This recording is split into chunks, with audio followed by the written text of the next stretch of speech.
What's the problem with having friends of the opposite gender if my intentions are pure? How many of you have ever seen the clip, Why Guys and Girls Can't Be Friends? Raise your hands. Tayyib. You need to watch it. I promise you it's not a sheikh. It's not going to be a guy with a big beard that's going to tell you why guys and girls can't be friends. It was actually an experiment on a college campus by a non-Muslim. So basically he asked the guy, it takes guys and girls and he asked them, he asked the guys, do you think you could ever, do you ever think about that person in a sexual way or things of that sort? And he asked the girls the same question, and so all of them said, no, of course we can be friends and we don't think that way. Then whenever he had the guys alone, he asked them the same question. Do you think guys and girls could be friends? He's like, nah. All of them said no. And all the girls were like, yeah, of course. Then he asked the girls, he said, well, do you think that if you opened yourself up to a relationship with him that he'd be willing to engage in a relationship with you? And they were like, oh yeah, of course. And so the point was, the end of the experiment was, guys and girls can't be friends, of course, in that regard. The point is, and I'm not an advocate for, I think that, subhanAllah, Sheikh Salman al-Auda once said something very powerful. He said, if you close the doors to that which is permissible, people will break the doors. People will break them and people will transgress.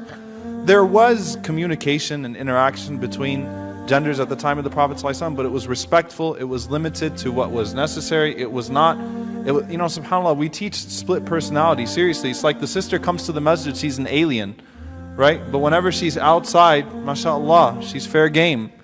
That's hypocrisy. We should learn to be consistent. In essence, the Rasulullah, we were forbidden from khalwa. We were forbidden from being alone with one another. We were forbidden from being flirtatious and promiscuous, from exposing anything from the hijab. Guys and girls, guys, you got a hijab too. I'm just letting you know, you also have to observe certain limits, so don't think you can post whatever pictures you want to post too. Okay?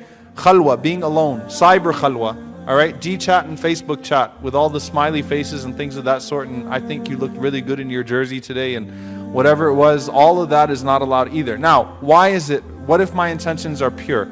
And this is something I really want to address. From the maqasid of Sharia, from the objectives of divine legislation, Allah subhanahu wa ta'ala addresses norms. Allah does not address exceptions. The Sharia is based upon norms, not on exceptions. If you feel like you can be with, you feel like you can be with a girl and she's just my cousin, she's my really good friend, I don't ever feel that way towards her, you are not the norm, you are the exception. The legislation will not be based on the exceptions, it will be based on the norms. Just a month ago, I had a sister that took one of my classes that told me that she was with her male cousin, alone in the car. He used to drop her off to school every day for 2 years, and all of a sudden he groped her. They're both masjid goers. She didn't know how to deal with it. She said, I never expected it. I never thought of him that way, but obviously he was thinking of me that way. And that's the first thing that's wrong with this question. My intentions were pure. How can you know the intentions of the other person? You cannot know the intentions. And let me just tell you something, sisters. Guys play a lot of games. No offense, man. Brothers, just cover your ears. We are not who you think we are sometimes. Okay? As long as a man is still biologically a man, he still is attracted to a woman. Okay? Unless he's undergone some procedure or something like that, he's still a man, he still likes women, he still likes sisters. Okay? So Allah addresses the norms, not the exceptions. Maybe you can control yourself, but not everyone can.